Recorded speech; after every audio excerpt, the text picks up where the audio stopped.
بسم اللہ الرحمن الرحیم۔ اینیمل فارم کی کتاب ہمارے زیر مطالعہ ہے اور اس کا چھٹا چیپٹر ہم شروع کرنے جا رہے ہیں۔ تو بات یہاں تک ہو گئی تھی کہ بلی تھیلے سے باہر آ گئی تھی اور جو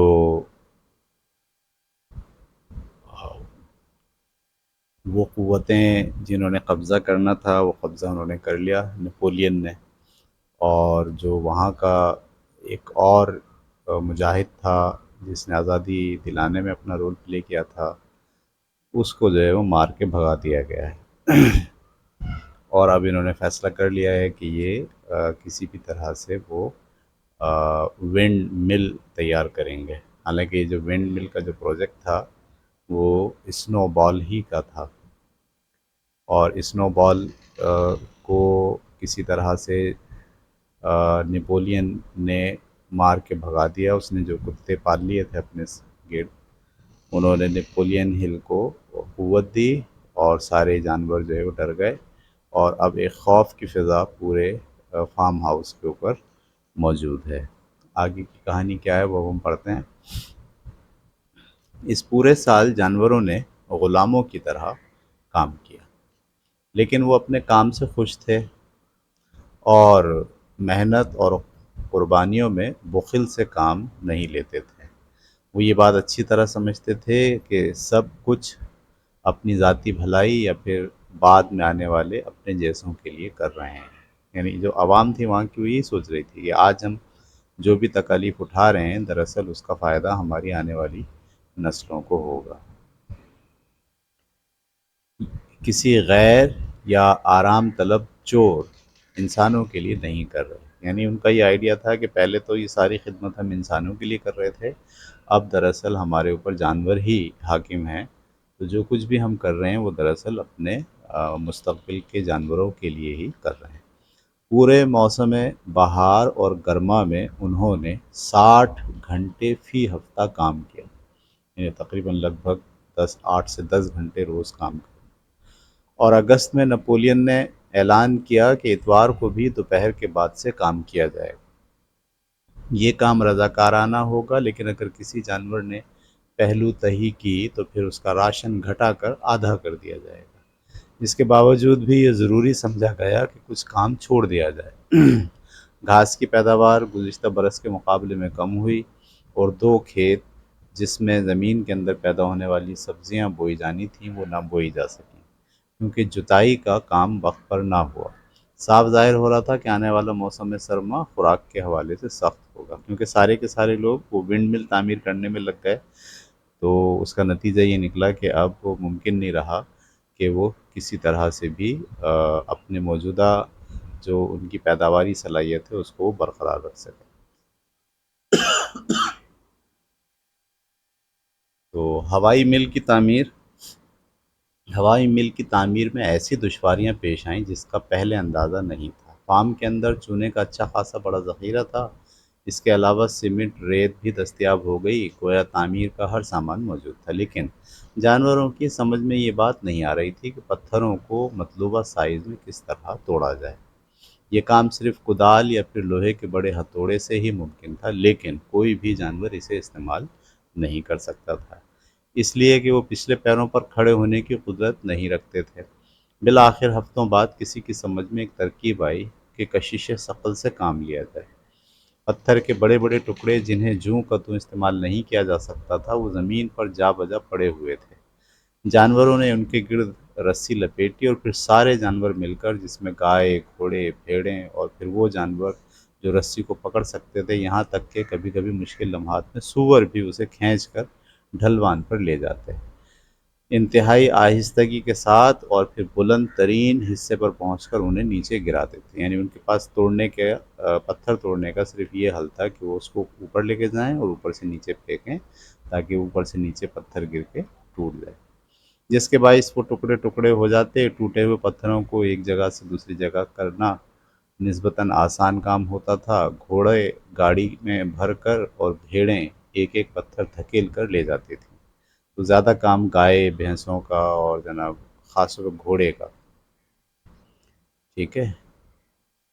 یہاں تک کہ مورل اور بینجمن نے بھی اپنا حصہ یوں ادا کیا کہ ایک پرانی 2 پہیوں کی گاڑی میں رکھ کر کام کی جگہ پر لے جاتے، چنانچہ موسم گرما کے آخر تک ضرورت بھر پتھر جمع ہو گئے اور عمارت کی تعمیر شروع ہو گئی، جس کی نگرانی سووروں کے ذمے تھی۔ ٹھیک ہے جی، تو پوری قوم مل کر ایک ونڈ مل تعمیر کر رہی ہے، اور اس کے لیے سخت محنت جو ہے وہ کام لیا جا رہا ہے، اور نیپولین بطور ڈکٹیٹر اس پورے سسٹم کو چلا رہا ہے۔ لیکن یہ آہستہ اور دقت طلب عمل تھا، ایک بڑے پتھر کو بلندی تک لے جانے میں پورا پورا دن لگ جاتا تھا، اور پھر کبھی کبھی ایسا بھی ہوتا کہ جب اسے اوپر سے گرایا جاتا تو وہ ٹوٹ بھی نہ پاتا۔ باکسر کے بغیر کچھ نہیں ہو سکتا تھا۔ ٹھیک ہے، سارا جو طاقت کا جو منبع تھا اس پورے گروپ میں، وہ اصل میں باکسر تھا۔ اس کے اکیلے کی طاقت تمام دوسرے جانوروں کے برابر تھی۔ جب پتھر کی چٹان سلوپ سے پھسلنے لگتی اور سارے جانور اس کے ساتھ نیچے جاتے ہوئے چیخنے لگتے، تو یہ باکسر ہی ہوتا جو رسی کو تھام کر پتھر کو اوپر لے جاتا۔ یعنی جب وہ اوپر جا رہے ہوتے اور کسی وجہ سے وہ ان کے ہاتھ سے چھوٹ جاتا، تو وہ ڈھلان سے تو نیچے ہی آ رہا ہوتا ہے نا، تو نیچے جتنے بھی جانور ہیں ان سب کو خطرہ ہوتا تھا، لیکن باکسر جب اس کو مضبوطی سے پکڑ لیتا تو پھر وہ سلوپ میں ڈھلان میں گرنے سے بچاتا۔ جب وہ سلوپ پر ایک ایک انچ آگے بڑھتا تو اس کی سانس کی آمد و شد تیز ہو جاتی۔ آمد و شد کا مطلب آمد و رفت، آنا جانا، سانس کا آنا اور جانا، اور اس کی کمر زمین سے چمٹ جاتی۔ اس کے مضبوط جسم کے دونوں جانب سے پسینہ پھوٹ نکلتا۔ یہ دیکھ کر سارے جانور اش اش کر اٹھتے ہیں۔ کبھی کبھی کلوور اسے تنبیہ کرتی تھی، اس کی جو بیوی ہے وہ تنبیہ کرتی تھی کہ طاقت کے استعمال کرتے ہوئے محتاط رہا کرے، لیکن باکسر سنی انسنی کر دیا کرتا تھا۔ اس کے 2 نعرے، میں سخت ترین محنت کروں گا، ایک تو یہ نعرہ، اور دوسرا نیپولین ہمیشہ سچ کہتا ہے۔ صحیح، کیونکہ اس کے بعد زیادہ عقل تھی نہیں، وہ اس نے اپنے آپ کو مطمئن کرنے کے لیے 2 نعرے جو ہے اپنے گرہ سے باندھ لیے تھے۔ اس کی تمام مشکلات کا شافی جواب ہوتا۔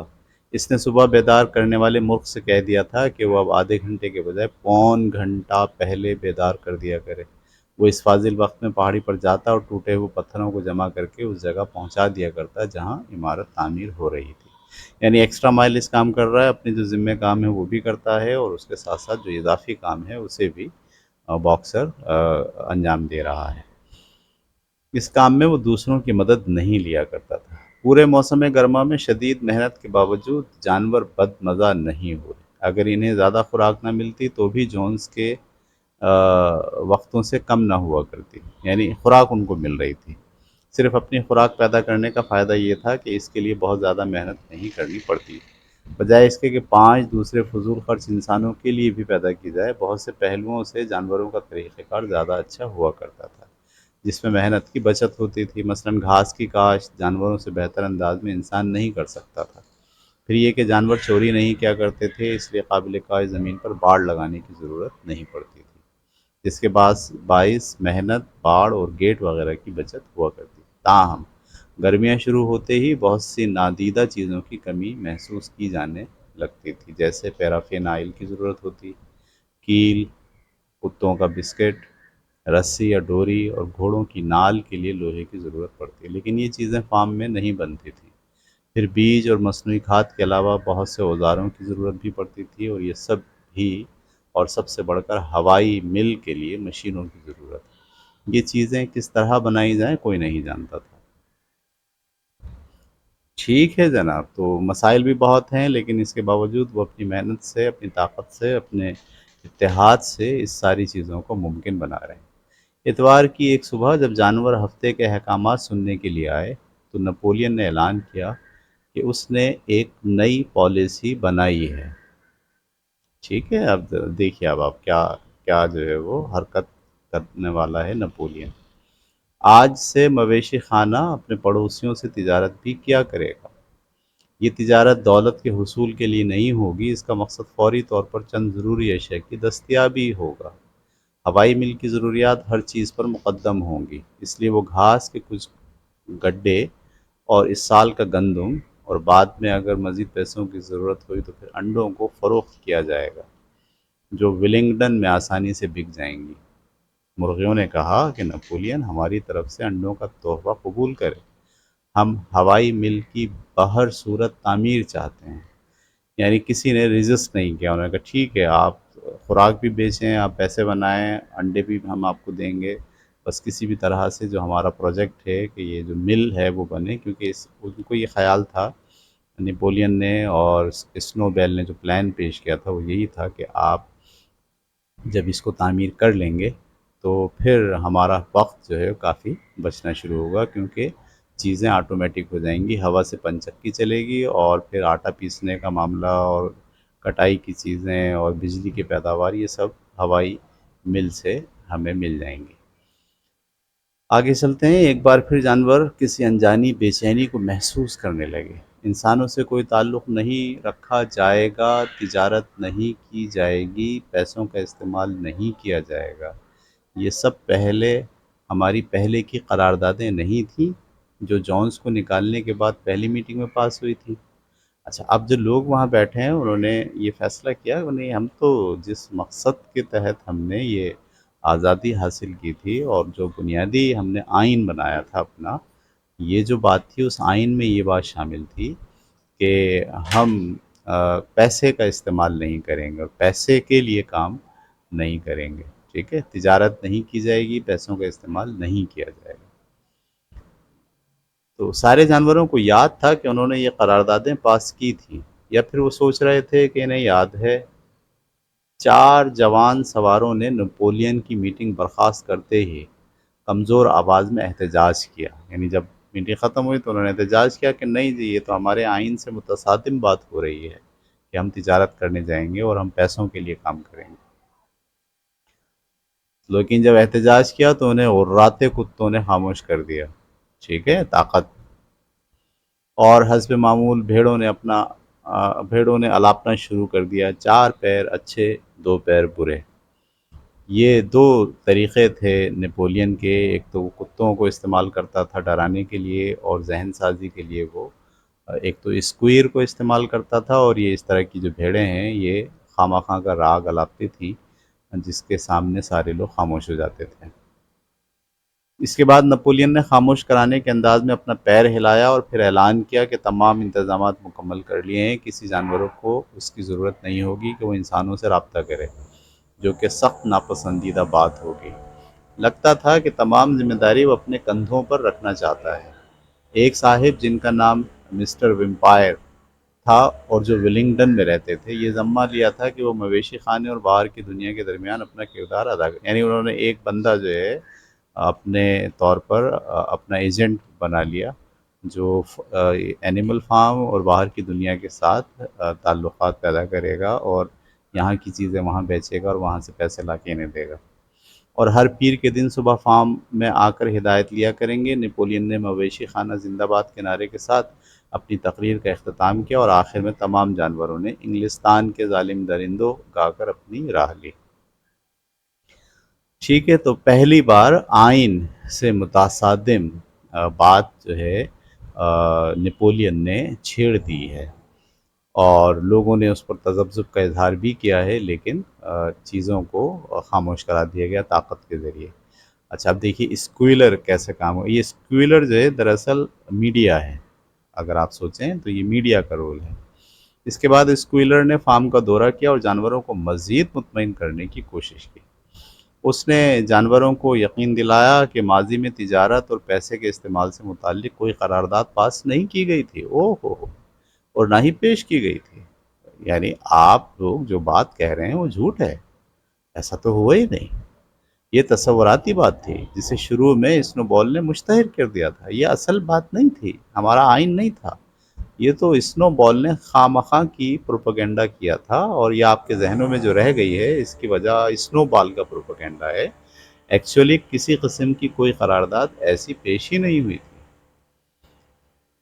تو اس نے میڈیا کا رول ادا کرتے ہوئے ایک اور پروپیگنڈا کیا کہ یہ خیال کہ ہم تجارت نہیں کریں گے، ہمارا تعلق پیسوں سے نہیں ہوگا، اس خیال کو اس نے جھٹلا دیا۔ اب بھی چند جانور کچھ کچھ شبے میں مبتلا نظر آ رہے تھے، لیکن اسکویلر نے چالاکی سے سوال کیا، ساتھیو کیا یہ سب کچھ وہی نہیں ہے جس کا تم نے خواب دیکھا تھا؟ کیا تمہارے پاس ان قراردادوں کا ریکارڈ موجود ہے؟ کیا یہ کہیں رکھا ہوا ہے؟ اور جب جانوروں کو معلوم ہوا کہ قراردادیں تحریری طور پر کہیں نہیں ہیں تو وہ قدرے مطمئن ہو گئے اور یقین کر لیا کہ وہ غلطی کر رہے تھے۔ انتظام کے مطابق مسٹر ویمپائر پیر کی صبح مویشی خانے میں آتے اور ہدایات وصول کرتے۔ وہ ایک شرمیلے چھوٹے قد کے آدمی تھے جس کے رخسار کے دونوں جانب مونچھیں یا گل مچھے تھے، یعنی ایسے بڑی بڑی جو ہے نا ان کے پاس مونچھیں تھیں، اور ایک چھوٹے موٹے وکیل لیکن انتہائی تیز ترار، جنہوں نے سب سے پہلے یہ اندازہ لگا لیا کہ مویشی خانے کو ایک بروکر کی ضرورت ہے، یعنی وہ ایک آدمی بروکر کے طور پر بھی ہے، وکیل بھی ہے اور ایجنٹ بھی ہے، اور جس کا کمیشن اچھا خاصا ہوگا۔ جانور ایک خاص قسم کے خوف سے اسے آتا جاتا دیکھتے رہتے اور کوشش کرتے کہ اس کا سامنا نہ ہونے پائے۔ تاہم نپولین کا چاروں پیر پر کھڑے ہو کر ویمپائر کو احکامات دینا ان جانوروں کو فخر و انصباط کے جذبات سے بھر دیا کرتا تھا۔ چار پیر والا جو ہے وہ آقا ہے، وہ حکم دے رہا ہے، اور دو پیر والا اس کے سامنے کھڑے ہو کر اس کی بات کو سن رہا ہے، جو دو پیروں پر کھڑے ہو کر سنا کرتا تھا۔ لہٰذا انہوں نے ان نئے انتظامات سے سمجھوتا کر لیا۔ بنی نوع انسان سے ان کا رشتہ ویسا نہیں رہ گیا تھا جیسے کہ پہلے ہوا کرتا تھا۔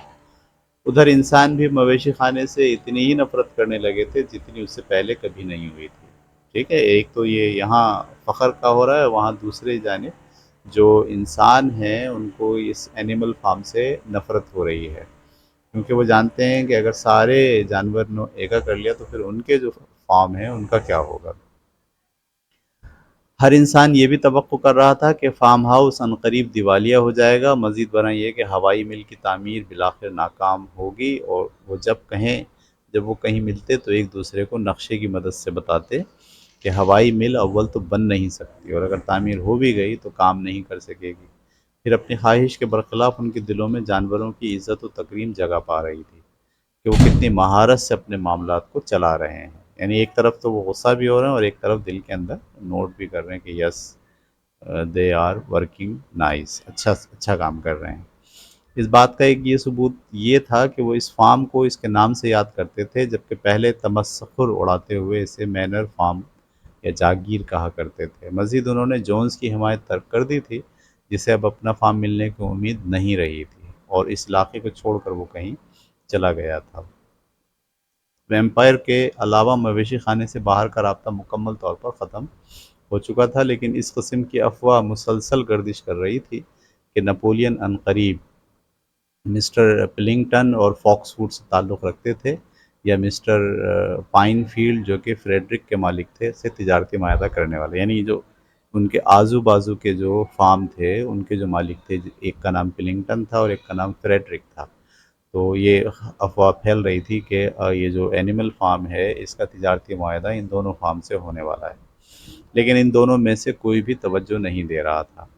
اب تمام کے تمام سور فارم ہاؤس کی عمارت میں آ کر رہائش پذیر ہو چکے تھے۔ ہاں، یعنی وہ اب عام جانوروں کی طرح ادھر ادھر رہنے کے بجائے جو بڑی عمارت بنی ہوئی تھی، سارے سوروں نے آ کے وہاں پر اپنا ڈیرا جما لیا تھا۔ چنانچہ جانوروں نے ایک بار پھر سوچنا شروع کر دیا کہ اس بارے میں بھی پہلے قرارداد منظور کی جا چکی تھی، اور اسکویلر نے دوبارہ جانوروں کو یقین دلانا شروع کر دیا کہ ایسی کوئی قرارداد پاس ہی نہیں ہوئی تھی۔ اس نے وکالت کرتے ہوئے کہا کہ سور جو کہ مویشی خانے کا دماغ ہیں، انہیں یکسوئی سے سوچنے کے لیے ایسے ہی خاموش ماحول کی اشد ضرورت تھی تاکہ وہ ٹھیک طرح کام کر سکیں۔ دیکھ رہے ہیں آپ، اسکویلر جو ہے وہ ہر لمحے پر جو دلیل لے کر آتا ہے اس کو اچھے طریقے سے پروپگیٹ کرتا ہے۔ یعنی پہلے انہوں نے جو قرارداد پاس کی تھی شروع میں وہ یہ تھی کہ کوئی بھی جانور رہائش اختیار نہیں کرے گا، اور انہوں نے تو یہ کہا تھا کہ یہ جو پوری رہائشی بلڈنگ ہے اس کو ہم میوزیم قرار دیں گے، لیکن اب دیکھ رہے ہیں کہ آہستہ آہستہ سارے سور اس میں رہ رہے ہیں، اور اس کی دلیل جو ہے اسکویلر نے یہ کی ہے کہ کیونکہ ہم دماغی کام کرتے ہیں، ہم دراصل اس پوری ریاست کو چلاتے ہیں، اس کے لیے ہمیں آرام کی ضرورت ہوتی ہے، اور اگر آرام اور خاموش ماحول نہیں ہوگا تو ہم ٹھیک طرح سے کام نہیں کر سکیں گے۔ اس کے علاوہ یہ جگہ قائد کے مرتبے کے مطابق ہے، یعنی انہوں نے اب یہ بتانا بھی شروع کر دیا کہ جو ہمارا لیڈر ہے اس کا بھی ایک مرتبہ ہے، اور اس کو بھی کسی ایسی جگہ پہ رہنا چاہیے جو جو اس کی شان کے شایان ہو۔ ہمیں ایسے ہی گھر میں رہنا چاہیے بجائے اس کے کہ وہ اٹھائی گیروں کی طرح رہیں۔ کچھ جانور اب بھی پریشان تھے کہ سوروں نے نہ صرف طعام کے لیے کچن استعمال کرنا شروع کر دیا ہے بلکہ آرام کے لیے ڈرائنگ روم اور سونے کے لیے بستر استعمال کرنے لگے ہیں۔ واو، انہوں نے تو کہا تھا بستر پہ نہیں سوئیں گے، لیکن اب وہ بستر بھی استعمال کر رہے ہیں۔ باکسر نے اس بات کو بھی حسب دستور یہ کہہ کر نظر انداز کر دیا کہ نپولین ہمیشہ سچ کہتا ہے، لیکن کلوور جسے یقین تھا کہ بستر کی مخالفت میں بھی قرارداد پاس کی گئی تھی، اٹھی اور اس جگہ پہنچی جہاں 7 مقدس اصول لکھے تھے۔ اس نے پڑھنے کی کوشش کی لیکن حروف کی پہچان کے علاوہ کچھ پڑھ نہ سکی۔ پرابلم تھا نا، وہ پڑھنا لکھنا تو ان کو آتا نہیں تھا، سوروں کو پڑھنا لکھنا آتا تھا۔ تو اس نے دیکھا وہ یہ قرارداد تو پاس ہوئی تھی، 7 اصول لکھے بھی تھے، میں جا کے دیکھتی ہوں کہ یہاں وہ اصول لکھا تھا کہ وہ بستر پہ نہیں سوئیں گے۔ تو وہ مریل کے پاس چلی گئی۔ مریل، ذرا چوتھا مقدس اصول تو پڑھنا، کیا اس میں یہ نہیں لکھا ہوا کہ ہم کبھی بستر پر نہیں سوئیں گے؟ تھوڑی دقت کے ساتھ میوریل نے پڑھا، ہاں لکھا ہوا ہے، کوئی جانور بستر پر چادر بچھا کر نہیں سوئے گا۔ اس نے پڑھ کر سنایا۔ دیکھیں آپ کہ انہوں نے راتوں رات اس بات میں کہ کوئی بستر پر نہیں سوئے گا اس میں امینڈمنٹ کر لی کہ کوئی بستر پر چادر بچھا کر نہیں سوئے گا۔ بستر پہ تو سویا جا سکتا ہے، چادر بچھا کے نہیں سوئے گا۔ بہت کوشش کے بعد بھی کلوور کو یہ بات یاد نہ آئی کہ اس قرارداد میں کہیں چادر کا بھی ذکر تھا، لیکن دیوار پر تو یہی لکھا ہوا تھا۔ ممکن ہے ایسا ہی رہا ہو۔ عین اسی وقت اس کوئلر کا اس طرف سے گزر ہوا جو 2 یا 3 کتوں کے ساتھ جا رہا تھا۔ یہ تمام باتوں سے ضرور آگاہ ہوگا۔ تم نے سنا ساتھیو، اس نے کہا کہ اب سور مویشی خانے کے بستر پر سوتے ہیں، اور کیوں نہ سوئیں؟ تمہیں یقیناً خبر ہوگی کہ بستر کے خلاف کبھی کوئی قانون نہیں بنا۔ بستر کا مطلب صرف یہ ہوتا ہے کہ وہ جگہ جہاں سویا جائے، گھاس پھوس کا ڈھیر، یا پھر اسے بستر کی شکل دے دی جائے۔ قانون تو چادر کے خلاف بنا تھا جو انسانوں کی ایجاد ہے۔ ہم نے فارم ہاؤس کے بستروں پر بچھی ہوئی چادریں اتار پھینکی ہیں اور کمبل اوڑھ کر اور بچھا کر اس پر سوتے ہیں۔ ایسے بستر بہت آرام دہ ہوتے ہیں لیکن اب بھی اتنے آرام دہ نہیں ہیں جتنی کہ ہمیں ضرورت ہے۔ میں تمہیں نہیں بتا سکتا ساتھیوں کہ ہم آج کل کتنا دماغی کام کرتے ہیں۔ کیا تم لوگ ہم سے ہمارا آرام چھین لو گے ساتھیوں؟ تم ہمیں اتنا تو نہیں تھکاؤ گے کہ ہم اپنے فرائض کی انجام دہی نہ کر سکیں۔ یقیناً تم میں سے کوئی نہیں چاہے گا کہ جونز واپس آ جائے۔ دیکھیے، ہر چیز میں وہ اپنا فائدہ دیکھ کے آخر میں یہاں لا کے بات کرتا ہے کہ آپ چاہتے ہو کہ جونز آ جائے، اور اس پر سارے جانور کہتے تھے کہ ہاں ہم یہ تو نہیں چاہتے کہ جونز آئے۔ تو پہلے بستر، پہلے گھر میں رہنا جو ہے وہ ٹھیک نہیں تھا، قرارداد یہ پاس ہوئی تھی، بستر پر نہیں سوئیں گے قرارداد یہ پاس ہوئی تھی، لیکن یہ دونوں قراردادوں کی اب مخالفت کی جا رہی ہے، اور اس میں چھوٹے سے لفظ کی امینڈمنٹ کر کے اسے اپنے حق میں استعمال کرنے کے قابل بنا لے۔ ہمارے ہاں بھی بالکل ایسا ہی ہوتا ہے، جتنی بھی آئینی شقیں ہیں، جو حکمران طبقہ ہے، لٹیرا ہے، اور جو ہماری طاقتیں ہیں، وہ دراصل چھوٹے چھوٹے الفاظ کو کھیل کے، توڑ کے، اس کو جوڑ کے، وہ اس میں سے اپنے مطلب کی چیز بنا لیتی ہیں، اپنے فائدے کی چیز آسانی سے نکال لیتی ہیں۔ جانوروں نے فوراً اس مسئلے پر اسے یقین دلا دیا، اور پھر کسی نے بھی سوروں کے بستر پر سونے کی مخالفت نہیں کی۔ اور پھر چند دن بعد جب یہ اعلان ہوا کہ سور صبح دیگر جانوروں سے 1 گھنٹہ بعد سو کر اٹھیں گے، تو کسی بھی جانور نے کوئی احتجاج نہیں کیا۔ موسم خزاں کے آتے آتے تمام جانور تھک چکے تھے، لیکن پھر بھی وہ خوش تھے۔ انہوں نے پچھلا سال بڑا سخت گزارا تھا۔ گھاس اور مکئی کے ایک حصے کی فروخت نے سردیوں کے لیے غلے کا گوداموں کو کافی خالی کر دیا تھا، یعنی اب غلہ ان کے پاس کم ہو گیا ہے، لیکن وہ انہیں امید یہ تھی کہ ہوائی مل اس کی تلافی کر دے گی۔ اب وہ قریب قریب نصف تعمیر ہو چکی تھی۔ گھاس کی کٹائی کے بعد موسم گرم اور خشک ہو گیا، اور جانوروں کو زیادہ محنت کرنی پڑی، تو وہ پتھروں کے وزن کے ساتھ ادھر ادھر آتے جاتے سوچنے لگے کہ اگر 1 فٹ دیوار اور بن جائے تو بہتر ہوگا۔ باکسر تو رات بھر از خود آ کر چاند کی روشنی میں کام کیا کرتا تھا۔ اپنے فاضل اوقات میں جانور آتے اور ہوائی مل کے گرد گھوم گھوم کر اسے خوشی اور فخر سے دیکھتے کہ کتنی خوبصورت اور مضبوط دیوار بنی ہے، اور کیا وہ کبھی ایسی تعمیر کو پہلے تصور کر سکتے تھے۔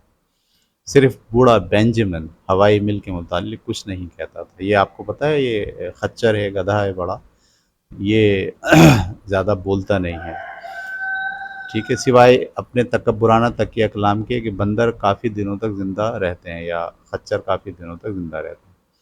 نومبر آ گیا، اس کے ساتھ جنوب مغربی ہوائیں چلنے لگیں۔ تعمیر کو روک دیا گیا اس لیے کہ وہ ابھی تک گیلی تھی۔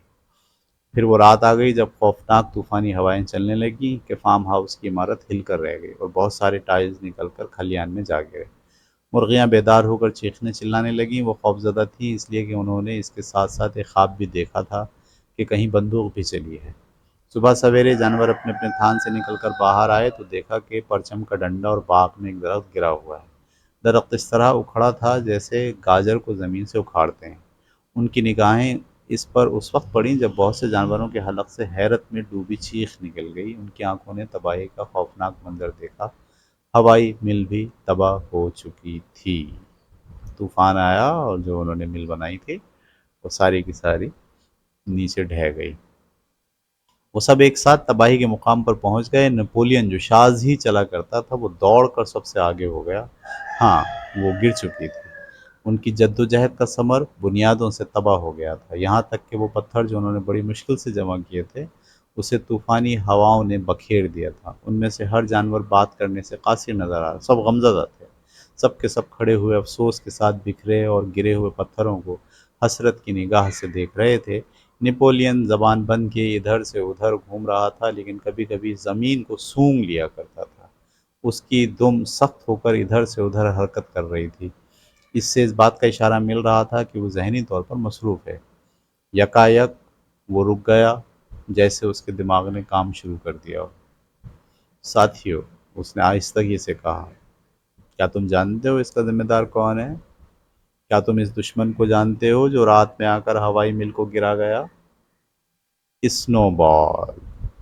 ٹھیک ہے، اب اس نے اسنو بال کو اس ساری تباہی کا ذمہ دار قرار دے دیا۔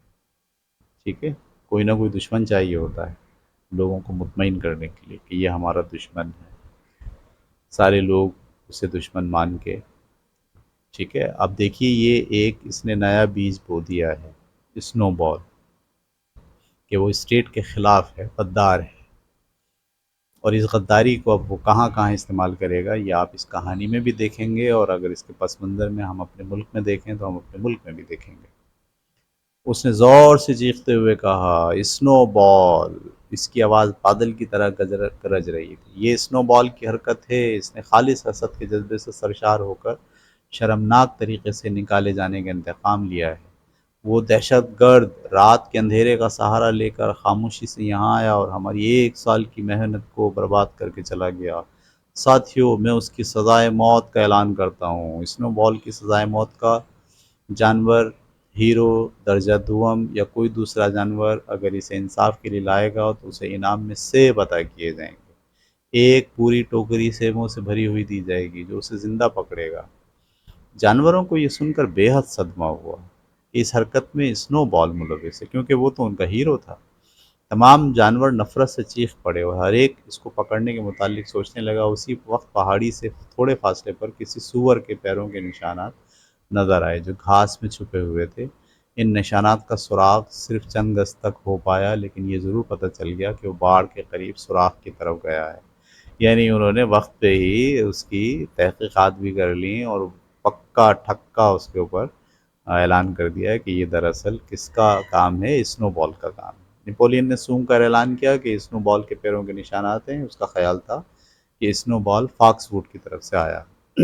دیر نہ کرو ساتھیو، نپولین نے قدموں کے نشانات کا جائزہ لینے کے بعد چیخ کر کہا، اب کام کا وقت ہے۔ ہم آج ہی شام سے ہوائی مل کی دوبارہ تعمیر شروع کر دیں گے اور پھر پورے موسم سرما میں اس کی تعمیر جاری رکھیں گے، چاہے بارشیں ہو رہی ہوں یا چلچلاتی دھوپ نکلی ہوئی ہو۔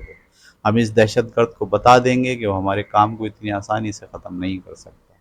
یاد رکھو ساتھیوں، ہم اپنے نقشے میں کوئی تبدیلی نہیں کریں گے اور دن نکلنے تک کام جاری رکھیں گے۔ آگے بڑھو ساتھیوں، ہوائی مل زندہ باد، مویشی خانہ زندہ باد۔ تو آپ نے دیکھا کہ یہ جو طوفانی حادثہ تھا، اس طوفانی حادثے کو بھی نپولین نے دراصل اپنے مقصد میں استعمال کیا، اور اس کا بھی سارا الزام ایک نا انجانے جو ہے وہ دشمن پر ڈال دیا، اور وہ دشمن ان کو مل گیا ہے اسنو بال۔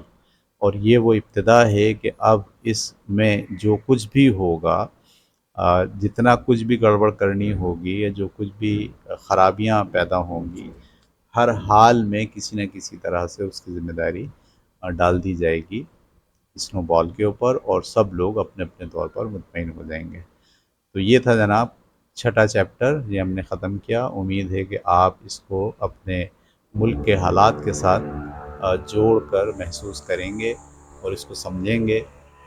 یہ کہانی جو جارج اورویل نے 1940 یا 35-36 میں لکھی تھی، اس کہانی کا پورا تناظر آج ہمارے اس ملک کے اندر پاکستان میں ہمیں نظر آئے گا۔ کس طرح سے آئین کو توڑا جاتا ہے، کس طرح سے آئین کو مروڑا جاتا ہے، کس طرح سے ایک دشمن پیدا کیا جاتا ہے جس کا نام لے لے کر جو ہے وہ اپنی خامیوں کو چھپایا جاتا ہے، اور جس کا نام لے کے اپنی عوام کو، اپنے لوگوں کو ڈرایا جاتا ہے۔ تو اگلے چیپٹر کی اسٹڈی تک اجازت دیجیے۔ اللہ حافظ۔ انشاءاللہ اگلی کلاس میں ہم چیپٹر نمبر 7 کا مطالعہ کریں گے۔